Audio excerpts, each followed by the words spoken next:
Where's it written? Ani Hashem Reifecha. Yeah, after the Sfiras Hadibros, I think. Kol HaMachala shesamti b'Mitzrayim lo yosim alecha ki ani Hashem Reifecha. And that's like the completion of the portion that deals with the Sfiras Hadibros. And the Sfiras Hadibros, das ist etzem Matan Torah, be'etzem Minyonim. Das ist Amitias, Klolas, Matan Torah, what all Yidden heard a certain part of it. And according to certain Midrashim, all Yidden heard all of it. There's many differences of opinion about that.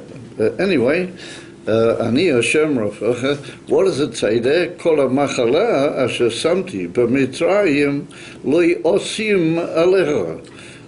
Ki, why? Ki Ani Hashem Reifecha, mashma that Hashem is a Reife, that He doesn't let you get sick malchatchila. He says, Kol HaMachala asher samti b'Mitzrayim lo osim alecha. Why? Because I'm your Rofecha, which means I don't have to heal you, I'm just going to deal with you in such a way that you're never going to get sick like they did in Mitzrayim. Why? Because Ani Hashem Rofecha. Ani Tzalafi said that the etzem expression in the Torah, Ani Hashem Rofecha, means preventative medicine in its highest level. Preventative medicine alidei boirei olam umanhigoi. So what could be better than that? Ma yechol liot yoter tov miseh. Mashma that if you'll just pay attention to the Sfiras Hadibros for kol ma sheyotzeh mehem, then you'll be okay. You'll never, you'll just never, meet up with anything that chas v'sholem.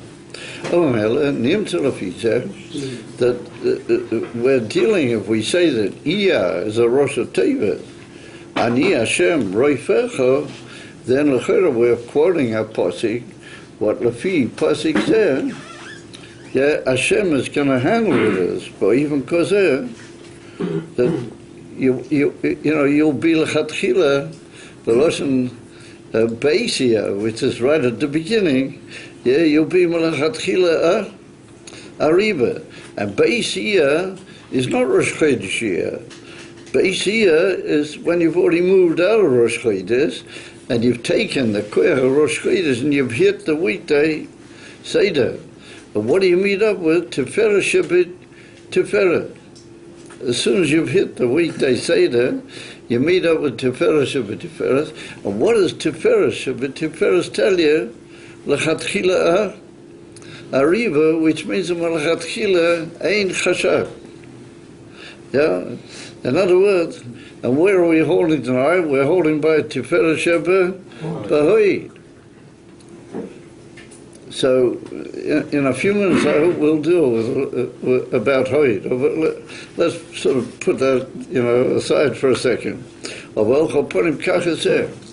Tiferet, because Sfiras Shehi, Tiferet is Koyach Ein Sof, Kiyodua.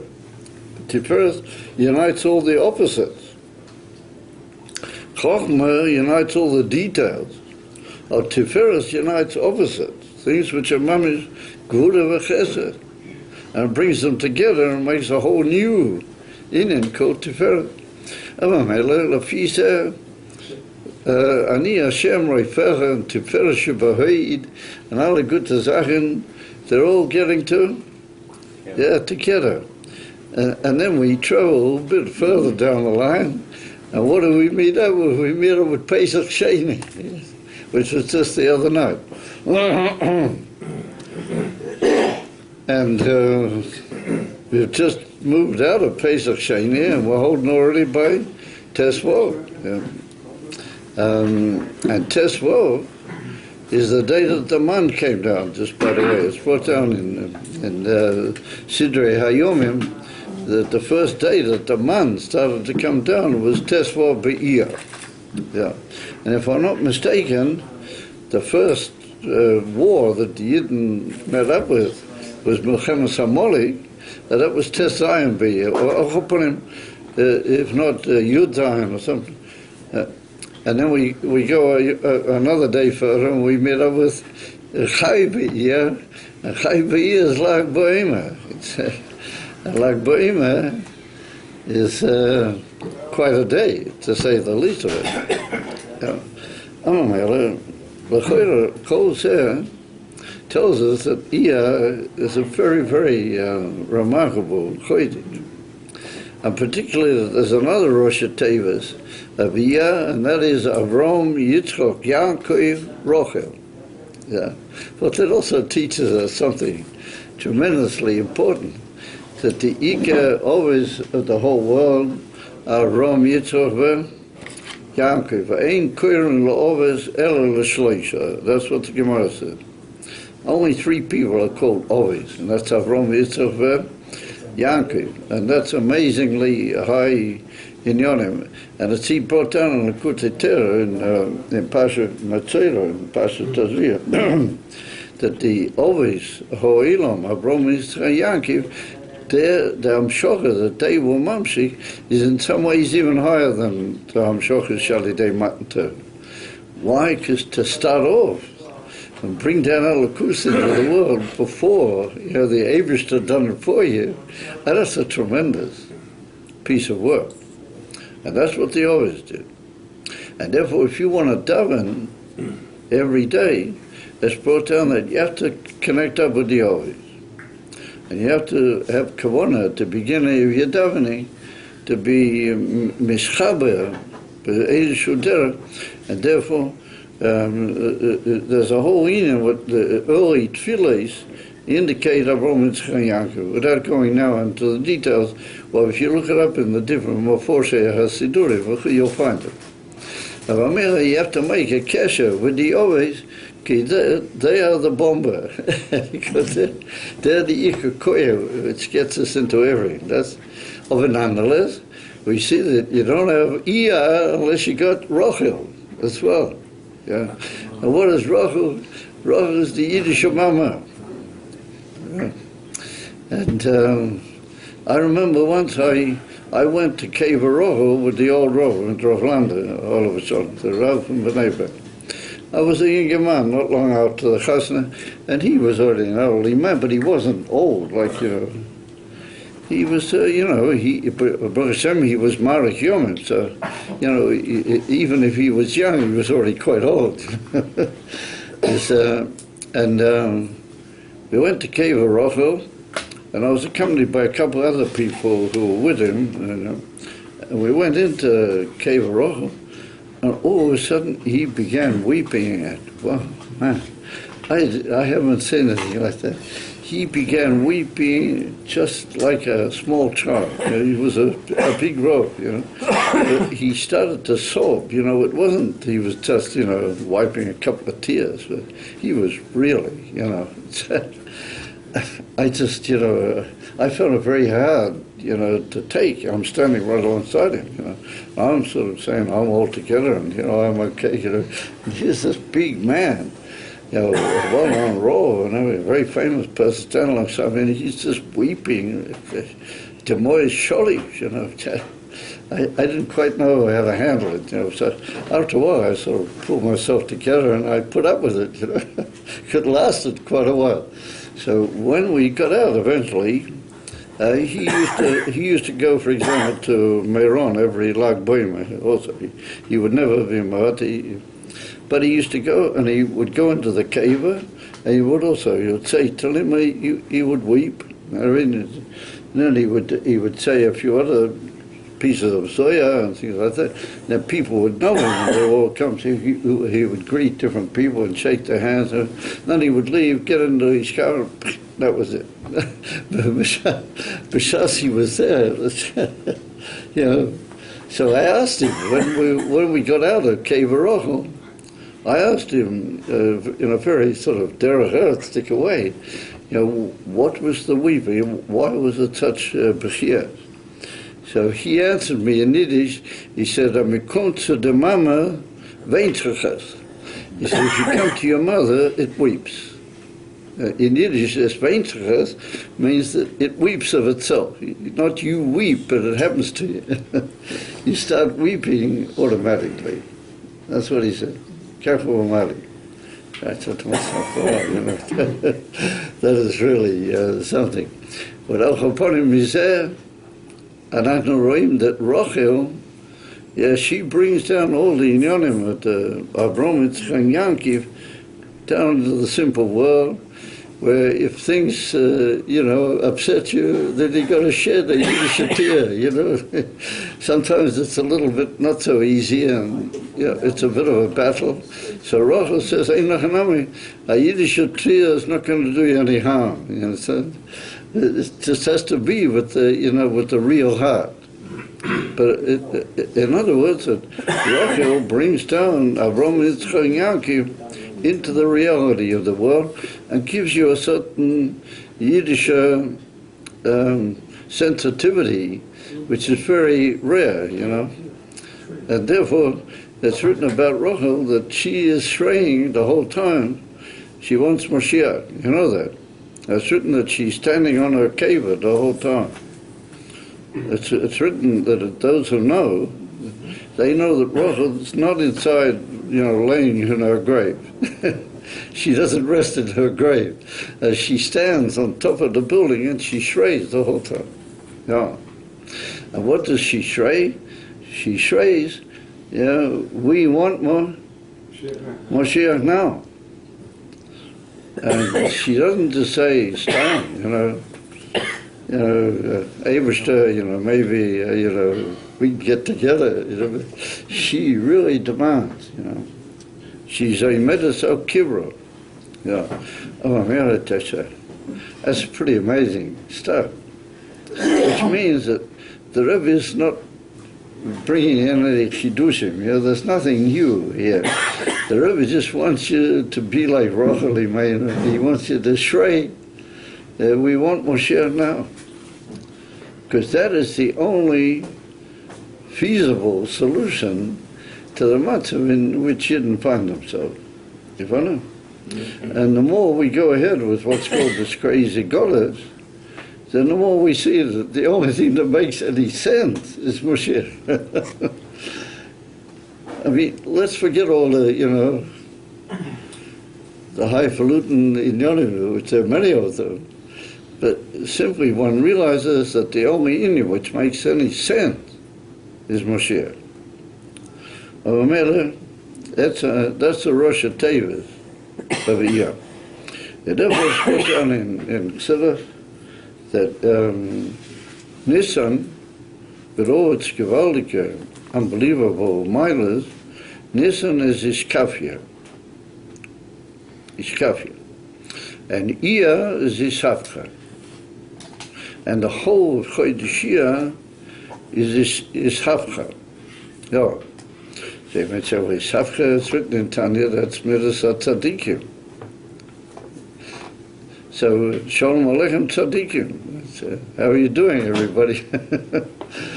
So it's not a pshat that we all of a sudden all become tzaddikim, but it's apparent that you can hold by iskafia partially.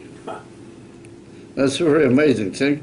If I had any koyach, I would try and prove that, but I don't have any koyach.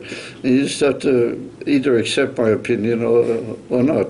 And that is that you can hold by iskafia partially. You can hold be'emes partially by iskafia. You don't have to be a tzaddik gomer. And therefore the whole of Chodesh is Ishavcha.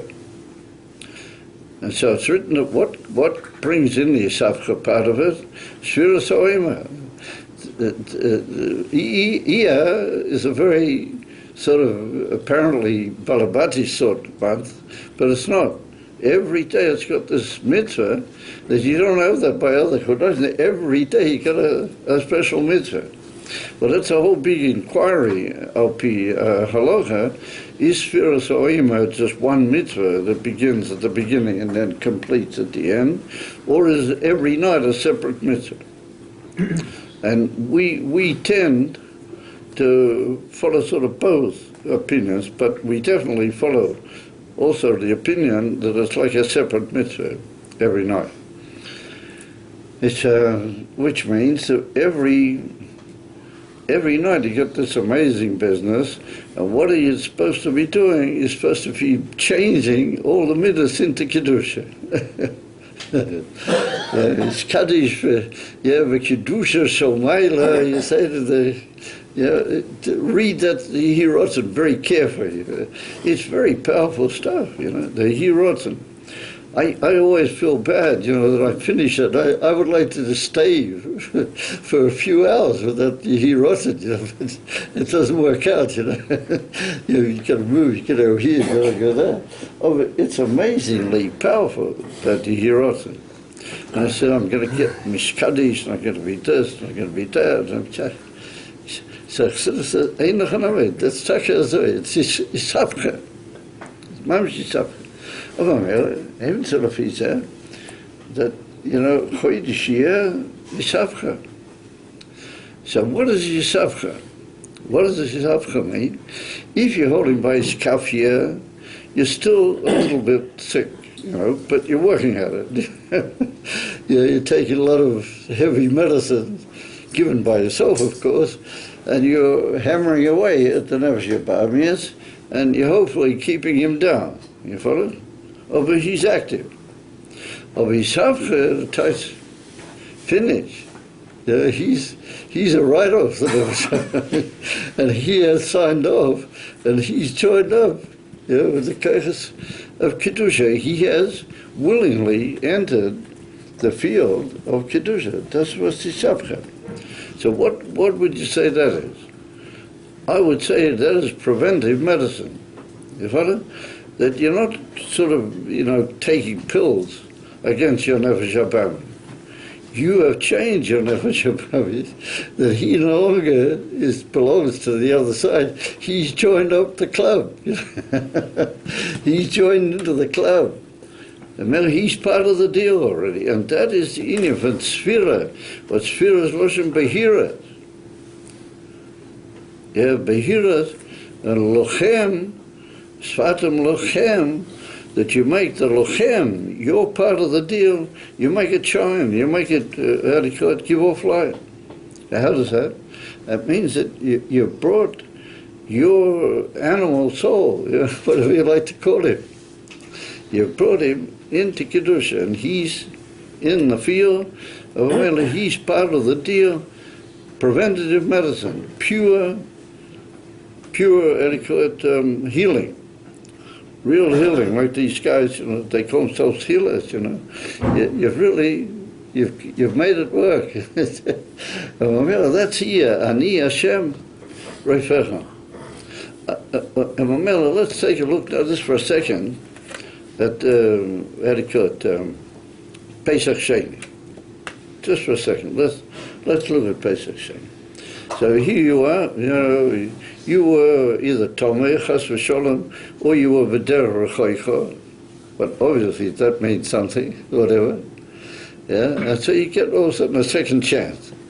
And here you come home with your Korban Pesach, and it's all, it's all beautiful. And this time you're not Tomei anymore, you've already made yourself tight. You come home with your Korban Pesach, you put it down on the table, and it could be either a couple of feet away, there's a big hunk of chometz inside. And when you eat that Korban Pesach, you can't eat a hunk of chometz. You have to bring matzah, especially. You have to eat it together with a matzah. But the chometz is not in anybody's way. It's not disturbing anybody. So you might say, what's it? Here the guy's eating the Korban Pesach, and he's eating matzah, and right in front of him there's a bit further away, come on, like Basar v'Cholov, you have to make a bit of a merech, but there it is on the table, a big hunk of honorable looking chometz, and here he is chewing away at his Korban Pesach. So I asked the question of what's going on around here, Elamai, what's happened is that something has happened to the chometz. The chometz is not the chometz it was at the time of Pesach. It's another type of chometz. And what's the proof? The proof is that go another few weeks down the line to get the Shavuos. And on Shavuos we had it in the chittas. Just now, we had it in yesterday's Chittas. Today we have it Rosh Hashanah Yom Kippur. In today's Chittas in the Chumash. Of yesterday's, I think it was yesterday's Chittas mentioned the Shtei HaLechem on Shavuot. So the Shtei HaLechem HaChomet. The Shtei HaLechem HaChomet. And you're not allowed to bring chometz into the Beis Hamikdash al tzad rogel, except by a korban toida, a korban toida, And what do? You bring into the Azorah, right up to the Mizbeach, these two big, beautiful lechems, chometz. And you're not allowed to actually put them on the Mizbeach, that you're not allowed. But you make a, how do you call it, a tnufa, lechem tnufa, in front of the Mizbeach. And that's chometz. Ain't the vakas in the Beis Hamikdash. Elamai, what has happened is preventative medicine that you've changed the chometz, and the chometz is no longer, it's not real chometz. Hey, come on, guys. Everybody's looking very serious. But I suppose it is a serious matter. But really, there's no real chometz anymore. That's what you might call Yiddish chometz. It's become Yiddish chometz. Was it a pshat that you worked so much at what was by Pesach? It was Bal Yiror, Bal Yimotzei. You've worked at it so much that you've elevated what is normally gases, the yeshas, the things like that, and you've made it into the teikah of Kedusha. You've shown the world that you can use that for the best thing. And you can use, as you call it, teikah, and even what you might call, what looks to be gases haruach, and things like that. You can use them for the best possible thing. Oh, they brought chometz into the Azorah, and they waved it in front of the Mizbeach. Mit damit is forever. There's a famous kasha in the Zohar HaKodesh, in Parsha Moed. It's this Parsha that the Zohar HaKodesh asks a famous question, and the Zohar HaKodesh says that if chometz is such an evil thing, and on Pesach you go crazy about the chometz,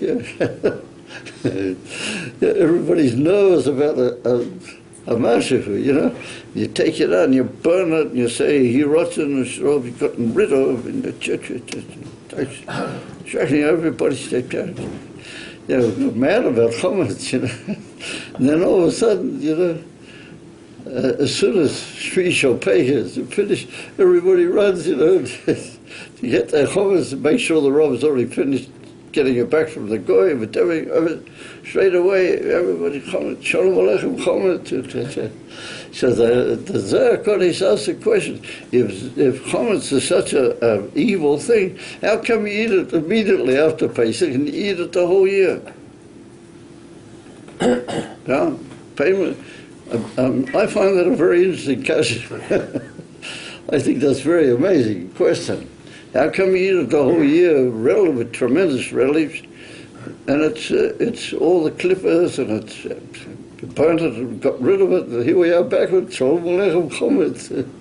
Elamai, says the Zohar HaKodesh, that we have to say that what was a poison, somehow or another you've turned it into a medicine.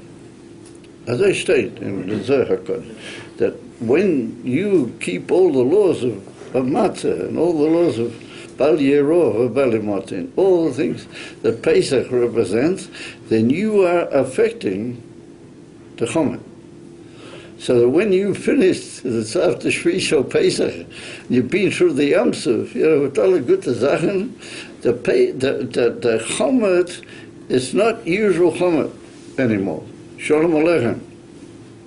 It's not usual chometz. It's Yiddish chometz. So what happens is that the whole sphera, you're working at that. You haven't finished it yet. You're working and working. Pesach, Sheni, you're halfway. Pesach, Sheni, you're halfway. You've already And therefore you can have, the Mishnah says, in Perek Revi, in Psachim, the Mishnah says, Chomet u'matzah imoy babayah, that you are eating your korban Pesach, but you got chomet and matzah. Shalom Aleichem, they're all together with you in the same situation. For which, because you've elevated that chomet, it's not chomet anymore in the normal way. So I say, well, I don't know, man, when I eat it, it tastes like chomet to me. Ain't gonna, because, we're a little bit, magushim, we don't really do. Or that they say the Rebbe used to eat matzah with his challahs on Shabbos all the way through the Sfira and, some, according to some opinions, all the way through the summer. The Rebbe would eat one challah was a chometz sticker and one was a matzah. Yeah, that's what they say. That's what you might. There's a zicher that all the Rabbeim used to keep during the Sfira, they used to keep matzah around. And they used to not only eat it, but they used to heal people with it. You understand? Healing again. Shalom Aleichem. Ani Hashem Reifech. They healed people with the matzahs. And I know a guy, I heard a story from a guy, I always, Hashem, I hear stories. So for some funny reason, I seem to be around when people are telling stories, So I heard a story. There was a guy that he was really sick. He had some big operation or something that he was facing. He came one Farbrengen in the summer. I'm not sure what Shabbos it was. He came into the Rebbe, and people said, push your way up, across the tables, and go up to the Rebbe and tell the Rebbe what's your problem. So he went up and he came up to the Rebbe, and the Rebbe sort of, told him, what do you do here, man? Shalom Aleichem. So he said to the Rebbe that his matzah is very bad and that he's going to have an operation or something like that. So the Rebbe immediately turned to Reb Chadakov.